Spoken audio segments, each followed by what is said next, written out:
நண்பர்கள் அனைவருக்கும் வணக்கம். டென்டல் ட்ரீட்மெண்ட் சிம்பிளிஃபைட் கேட்டகரியில் இந்த வீடியோவில் முன்பல் உடஞ்சி போயிருந்தாலும் மற்ற பல்லும் நல்லா இல்லை அப்படின்னாலும் அந்த பற்களை எல்லாம் எடுக்காமல் எப்படி அழகாக ட்ரீட்மெண்ட் பண்ணியிருக்கோன்றது தான் பார்க்க போகிறோம்.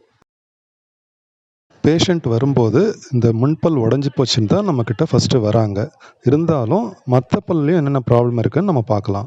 ரைட் சைடில் இருக்க இரண்டாவது முன்பல்ல காம்போசிட் போட்டு ஃபில்லிங் பண்ணியிருக்குது. அந்த பல்ல கொஞ்சம் கிராக் கூட இருக்க மாதிரி தெரியுது பாருங்கள். அடுத்து அந்த பல்லு தூக்கலாகவும் இருக்குன்றதையும் நம்ம நோட் பண்ணலாம். அடுத்தபடியாக ரைட் சைடில் இருக்கக்கூடிய முதல் முன்பல், இந்த பல்ல ஆல்ரெடி ரூட் கெனால் பண்ணி கேப்பிங் பண்ணியிருக்குது. இந்த கேப்பும் பார்த்தீங்கன்னா பல்லுக்கும் ஈருக்கும் நடுவுலையும் கேப் இருக்குது. பக்கத்து பல்லோட கம்பேர் பண்ணும்போதும் கேப் இருக்குது. இதையும் நம்ம சரி பண்ணணும். அடுத்தது பார்த்திங்கன்னா பல் உடஞ்சி போன ஏரியா. இந்த பல்லும் பக்கத்து பல் மாதிரியே ரூட் கெனால் பண்ணி கேப் போட்ட பல்லு தான். 10 வருஷம் நல்லா தான் இருந்திருக்குது. அதுக்கப்புறமா அதை கடிக்கும் போது உடச்சிக்கிச்சு. அடுத்தது பார்த்திங்கன்னா லெஃப்ட் சைடு இரண்டாவது முன்பல், அதுவும் பார்க்குறதுக்கு தூக்கலாக தான் இருக்குது. அதையும் நம்ம சரி பண்ண போகிறோம். இதில் ஃபஸ்ட்டு ஸ்டெப் உள்ளே இருக்கிற பல் எந்த டேமேஜும் ஆகாமல் இந்த கேப்பை கழட்டணுங்க.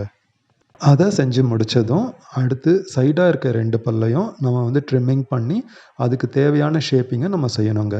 அடுத்தபடியாக இந்த உடஞ்சி போன வேர்பல் இருக்குல்ல, அதை நல்லா க்ளீன் பண்ணிவிட்டு பில்டப் பண்ணி ஸ்ட்ரெங்தன் பண்ணி பக்கத்து பல்லு மாதிரியே நார்மலாக ஆக்கிட்டோம் பாருங்கள். இது எல்லா டாக்டரும் ஒரே மாதிரி தான் செய்வாங்களான்னு பார்த்தீங்கன்னா இல்லைங்க. இது ஒவ்வொரு டாக்டருக்கும் இருக்கக்கூடிய தனிப்பட்ட கற்பனை திறனை பொறுத்து இருக்குதுங்க. அடுத்தபடியாக அதை நம்ம மெஷர்மெண்ட் பண்ணிவிட்டு டிசைனிங் ப்ராசஸ்க்கு போகணுங்க. இந்த முக அமைப்புக்கு எப்படி பல்லு வச்சா சிரிக்கும்போது அழகாக இருக்கும் அப்படின்றத ஆர்டிஃபிஷியல் இன்டெலிஜென்ஸ் மூலமாக நம்ம டிசைனிங் பண்ணிவிட்டு அதையும் பேஷண்ட் வாயில் போட்டு ட்ரையல் பார்த்துட்டு அதுக்கப்புறமா ஃபிக்ஸிங் பண்ணுவாங்க. இது மாதிரி நம்ம டெக்னாலஜிஸ் யூஸ் பண்ணி செய்யும்போது பேஷண்ட்டுக்கே நம்ம ஒரு ஆர்டிஃபிஷியல் கேப் செஞ்சு போட்டிருக்கோம் அப்படின்ற சந்தேகமே வராத அளவுக்கு ரொம்பவே நேச்சுரலாக இருக்குங்க. ரிசல்ட்டு சூப்பராக இருக்குதுங்களா? எப்படி இருந்தேன்னா இப்படி ஆயிட்டேன் அப்படின்னு அவங்க சொல்கிற மைண்ட் வாய்ஸ் கேட்குது பாருங்கள்.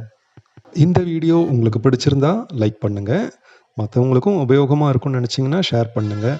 மேலும் பல புதிய பல் அழகுபடுத்தும் வீடியோக்களை பார்க்க சப்ஸ்கிரைப் பண்ணிக்கோங்க. நன்றி, வணக்கம்.